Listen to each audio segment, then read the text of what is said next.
A warm welcome to everyone. This is a SPSS video demonstration on how to conduct an independent sample t-test and a one-way ANOVA in SPSS. We need to first create the variables that we are interested in determining or comparing group differences on, and then selecting the respective group variable that we would like to determine if differences exist. So we are going to be working with a construct named agreeableness. That is how agreeable individuals are, and we are interested in whether women and men differ in their levels of agreeableness. Now, because we are dealing with two groups, we would be performing a t-test. When you're dealing with more than two grouping variables, we generally use an ANOVA. So, agreeableness is the outcome variable. How agreeable are men and women, and are there significant differences between the two groups? You start off by creating the variable by using the transform compute variable function. We call the variable agreeableness, and we select the questions that agreeableness is made up of. And make sure to use the plus sign between each each item. So A6 all the way up till A12 is where agreeableness stops. This is a personality questionnaire. It was used to measure the big 5 personality traits, and one of the traits is agreeableness. We want to see if women and men differ in terms of how agreeableness they are. Right, and then you say, okay, you've successfully created the variable. If you go to the variable view in SPSS, at the bottom, you can see the variable agreeableness has been created. Now, we would like to analyze whether there are differences between men and women on this variable that we just created. And you do that by saying analyze. You're comparing the means of the two groups, men and women, and we are doing an independent samples t-test, so you would click on that. Now the test variable is the outcome variable. What is that outcome that you would like to determine if gender differences exist? You scroll down in your variable view and you click on agreeableness, which has now been changed to an interval variable, and you move it across to test variables. Now it also asks, what is a grouping variable? Which groups are you comparing? And you would say gender, because men and women make up the grouping variable called gender.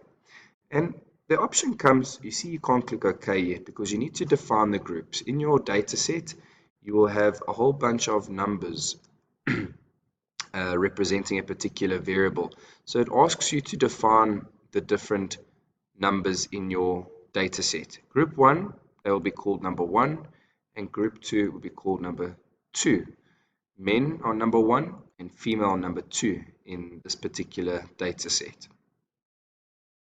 If you perhaps had other gender identities like other or pansexual or lesbian or any of the other different gender identities, and they were represented by different numbers like a 3 or a 4, then you'd say, I just want to compare the 3s versus the 4s. But in this case, we're just comparing men and women, which is 1 and 2 in the data set. We didn't allow other options.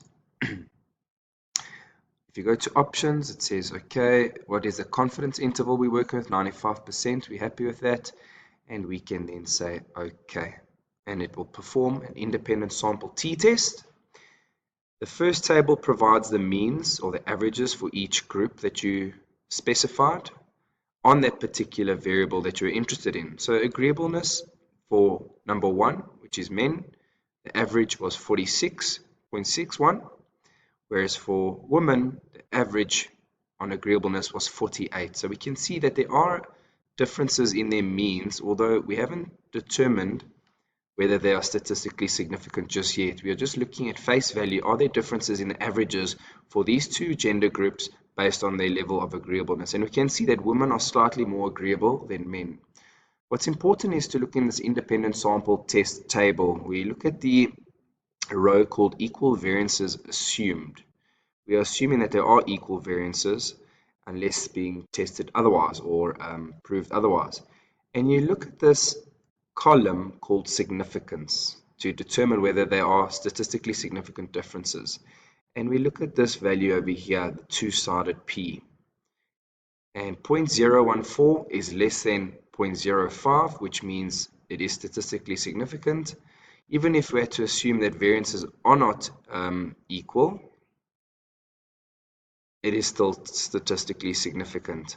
So therefore, we can say that there are statistically significant differences in agreeableness for men and women, with men scoring slightly lower than women. You would report the means and the standard deviations for both men and women. You would report the T statistic, which is minus 2.467, the degrees of freedom, 549, and the P, which is less than 0.014. And that's how you perform a t-test. Now, if we wanted to perform an ANOVA, analysis of variance, that means we have more than two groups that we want to compare. Let's just say we're interested in whether people who speak different languages, do they perform differently on their job? We need to create a variable called job performance, and we reset that. Remember, we went to transform, compute variable. We reset it. So now we want to find out, does job performance vary according to a person's home language? We find the items that make up job performance, which is denoted with JP1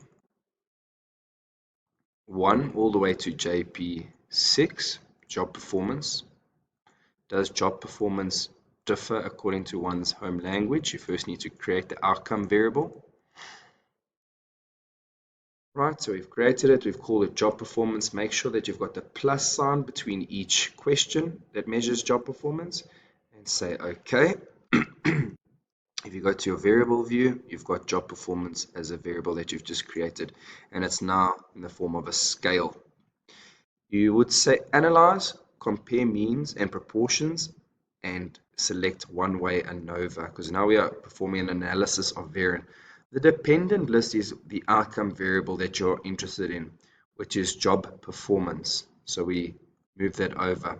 The factor is the grouping variable that you're interested in, which we said is home language, denoted by HL. If we look at the different options, what kind of tests, we don't need to do anything at this stage. There's also post hoc analysis, which we will only do if there are significant differences, but we can click OK and see what the ANOVA results present. Right, so the summary table for the ANOVA, we look at the F statistic and the significance value. The F statistic is 3.54, and it is statistically significant because the value is less than 0.05. So between groups, between these language groups, job performance does indeed differ significantly. However, it does not tell us which groups do differ, and therefore we can now perform the post hoc analysis, because we have got 8 language groups ranging from Afrikaans, English to isiZulu to isiXhosa to Tsipedi. So we know that there are differences between them, but which groups in particular? You go back to analyze, compare means, one-way ANOVA, and now we would like to do a post hoc, and my preference is the to key method. You would say OK, and it will tell us then for which groups the significant differences exist. Now, if we scroll down in the significance column, where there is a value less than 0.05 means that there are differences for those particular groups.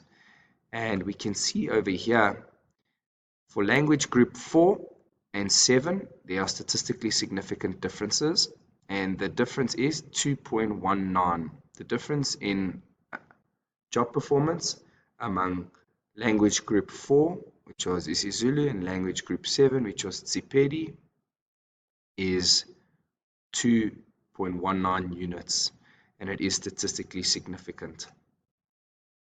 Right, and that's how you perform the independent sample t-test as well as the ANOVA. It's also important that you, once you've got the results, that you put this into a table in your results section and you write up what is included in the table. For the ANOVA, we would include the F statistic, the significance value, and For the independent sample t-test, you would include the t-value and the degrees of freedom.